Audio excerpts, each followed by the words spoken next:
खबर शामिल करते हैं शहर कायद से, जहां पाकिस्तान यूथ पीस मूवमेंट के मरकज़ी चेयरमैन मलिक अरबाब नासिर हैदर कासी की हिदायत Pakistan youth piece movement Karachi division की जानिब से यौम तशक्कुर की तकरीब कोरंगी चक्रागोड ग्राउंड में मुनक्कद की गई। इस हवाले से मज़ीद तफसीलात जानते हैं हमारे bureau chief reporter Karachi Javed Mahmood Arain से। जी क्या तफसीलात हैं आपके पास, बताइएगा। पाकिस्तान यूथ पीस मूवमेंट के मरकजी चेयरमैन मलिक अरबाब नासिर हैदर कासी की हिदायत पर Pakistan youth piece movement Karachi division की जानिब से यौम तशक्कुर की तकरीब कोरंगी चक्रागोड ग्राउंड में मुनक्किद की गई। यौम तशक्कुर की मुनक्किद तकरीब में कराची डिवीज़न के सदर Hafeezullah Tunio, general secretary Karachi Ghulam Fareed Soomro,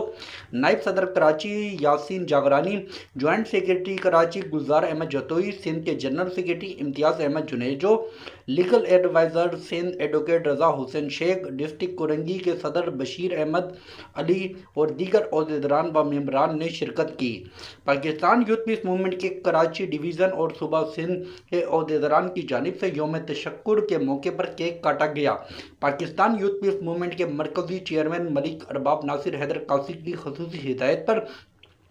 Pakistan youth piece movement Karachi division और सूबा सिंध के अहदेदारान और मेंबरान की जानिब से यौम तशक्कुर के मौके पर पाक फ़ौज के साथ इज़हार यकजहती के लिए रैली निकाली गई। यौम तशक्कुर पाक फ़ौज के साथ इज़हार यकजहती के रैली में Pakistan youth piece movement Karachi division और सिंध के अहदेदारान ने अपने खिताब में कहा, पाक फ़ौज का भारत को मुँह तोड़ जवाब देने पर पाक फ़ौज को खराज तहसीन पेश करते हैं।